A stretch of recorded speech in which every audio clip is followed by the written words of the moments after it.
Some families are brought closer together by tragedy. Others are torn apart.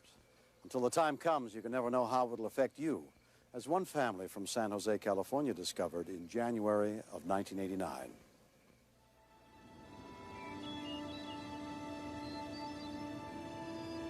High above the city of San Jose, Sierra Road winds through the hills.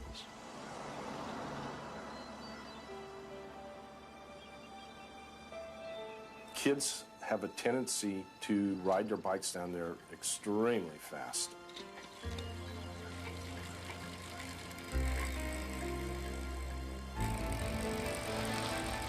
We like to reach the speeds going down 30, 40 miles an hour.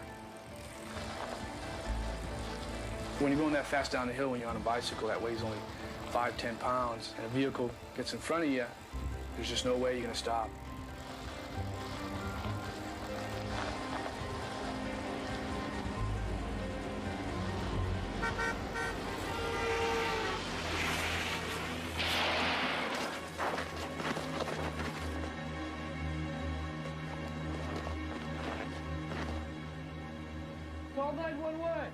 Danny Gonzalez ran to try to help the youth.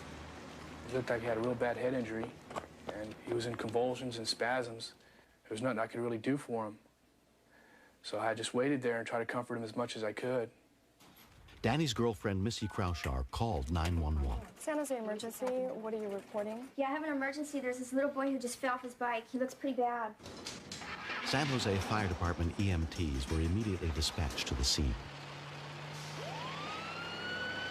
We know right away that that's a downhill with a grade of about 40%, so we know it's going to be pretty bad. Most of them are usually when we get there. Al Castorina and his wife happened to be driving by. When we got to the bottom of the hill, we saw the commotion. The boy was laying on the side of the road, and my first reaction when I saw him was nobody touch him. Moving him in any way at all would be detrimental. Does anybody know who he is? No, I've never seen him around here before. It was a real concern of mine that, who do we notify? Who do we tell? The first rescue workers arrived within 5 minutes. Upon arrival on the scene, I saw what was left of the bicycle, so we knew right away that it was a very serious injury. So we started getting the victim ready for when the paramedics arrived. Art Fisher, who lived nearby, had also come over to help. My heart just went out to this young man. It was probably the most darkest moment in his life. When the paramedics started getting there was a growing concern of who he was. He had no identification, no helmet, and nobody knew him. We just really felt very, very helpless. There was nothing anybody could do. EMT Ernie Colson could see the boy's head injuries were massive. When you see someone hurt this bad, they don't have a chance. So I more or less wrote the guy off. The critically injured youth was loaded into the ambulance and taken to the hospital without anyone knowing who he was. I have a son that's the same age, and you can see your own son there. I never thought he'd make it to the hospital, and I thought this kid could be alive today if he was wearing a helmet. We were all powerless to do anything. If he was going to die, he was going to do it without anybody that knew him. He was going to do it alone, and his parents were not going to be able to share that last moment with their child. Missy and other bystanders went door to door through the neighborhood, searching for someone who might know the injured youth. There was an accident down. No, I don't. Nobody knew or ever saw him before. The unidentified youth arrived at San Jose Medical Center, where he was treated by doctors, including trauma surgeon Jeff Gutman. When someone has a head injury, the brain is swelling, but there's nowhere for it to go. It's surrounded by a skull. It's the swelling that people die from in head injuries. The hospital needed to find out who the victim was. Trauma social worker Carmen Castillo was given the difficult task. I had contacted the missing persons information line, and I was informed at that time that there was no parents calling in, and we kept coming up with nothing. Time is critical. We have what we call the golden hour. It's the first hour after an injury. There are things we can do in that golden hour that can prevent permanent damage or death. Just went off his bike. When he was a young kid. Because the boy was a minor, they needed a legal consent in order to operate, but they couldn't find his parents.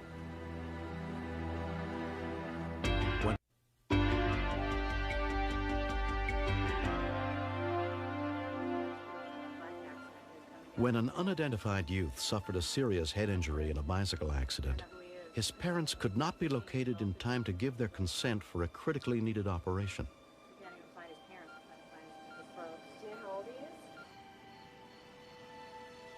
10 miles across town, divorced parent Wes Smith was waiting for his older son Jason to get home for dinner. He was always a very punctual son. Never stayed away from home when I didn't know where he was or when he would be back. And it was way too late. He should have been home, and he wasn't. We tried to sit down to eat, and I couldn't eat it. That terrible, terrible feeling that you get when you know something is wrong, but what? By this time, a doctor and a judge had signed consents, and the boy had undergone emergency surgery to help relieve the pressure on his brain. Hi, can you hear me? Missy and the others who called were told the doctors didn't know he would survive the coma without brain damage.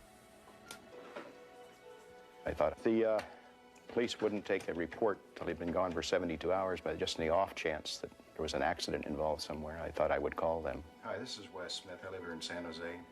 And the lady who responded started asking questions about him. Joel, they may have him. It's a gut-wrenching feeling I think that only a parent can feel. I just knew that it was him. And of course, I didn't even know how badly he was injured, or even if he was still alive. Carmen had been told by the police that a man would be coming by the hospital who might be the father of the unidentified boy. Mr. Smith? Hi, I'm Carmen Castillo. I had a bag of this child's clothing, and I took out the piece of clothing that was on top, and I remember him being very saddened by that. He said he had folded those underwear many of times to know that that was his son's.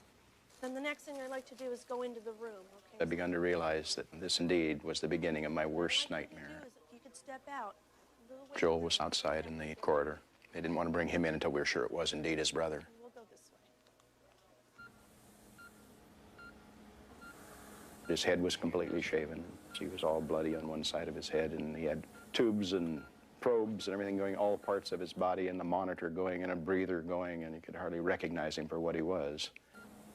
And it's okay to touch him, and it's okay to talk with him. We don't know whether the patient can hear or not, but if there's any remote possibility that the patient's hearing, the parent's voice would be very soothing to him. Hi, son. It's your dad talking. How you doing, bud? I love you. Holding his hand was probably one of the hardest things I had to do. I wanted to, and I've always held his hand. That hand was not his hand. It was like holding a dead person's hand. There was no life to it, no warmth, just a cold lump. We stood there looking at him for the longest time, and I was thinking, I wish I could have told him that I loved him more. I'll be here, buddy. I'm not gonna leave you. At that time, I thought I'd better call his mother, who was living in Southern California and had no knowledge of this. Jason's mother, Jeannie Smith, immediately caught a plane to be with her son. Her brother came with her for emotional support.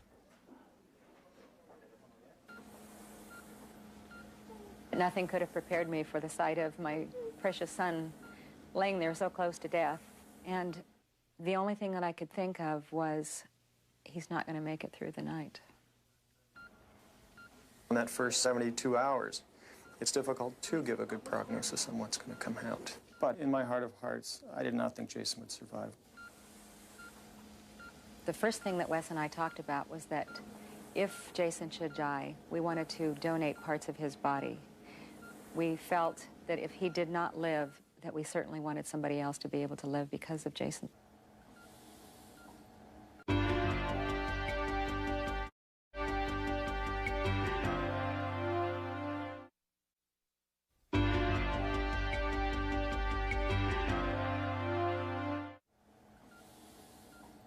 I didn't have any feeling that I could do anything at all for him other than to hold his hand and tell him that I loved him and stand by him. And we did that for night after night and day after day. Jason remained in a coma without any improvement for 8 days.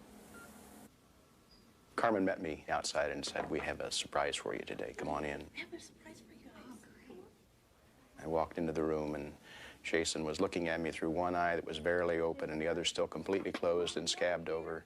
And he reaches up and says, "Hi, Dad." Ah, that was the most beautiful sound I've heard, and you can't remember when. It was just beautiful. My son had come back. 15-year-old Jason Smith was hospitalized for 6 weeks. After 4 months of intensive physical therapy, amazingly, he has made a complete recovery. I was very surprised that strangers could care about me that much. They tended to me in my hour of need when I came to a Bouncing Buddy stop on Sierra Road, and I appreciate them for saving my life more than words could ever express. Since the accident, I have made a little card with my name, address, phone numbers of my parents, all information possible that would get me on safe ground as soon as possible. It was such a joy to this mom's heart to see our son returning to us again. And the more that we were together, the more I realized this is my place, to be with my husband, to be with my sons. After 8 years of separation, Wes and Jeannie Smith were remarried on November 17th, 1990. I was the one that brought up the subject. I didn't want to be without my family anymore, so I decided to take the big plunge and ask Wes if he was still interested in remarriage. And of course he was. Both boys really enjoy the fact that we are family once again. Joel just beams, and he'll shove us together. You know, give her a hug, Dad. You can't have him. Look at it. Oh, that's right. What I learned from this whole experience is that life is so precious. Your children are precious to you. You need to take every moment that you can and let them know how much you love them. There's never a night that we don't kiss and hug each other goodnight. There's never a morning we don't kiss and say hello in the morning. And this is the whole family, not just a part of it. Ship? That's it.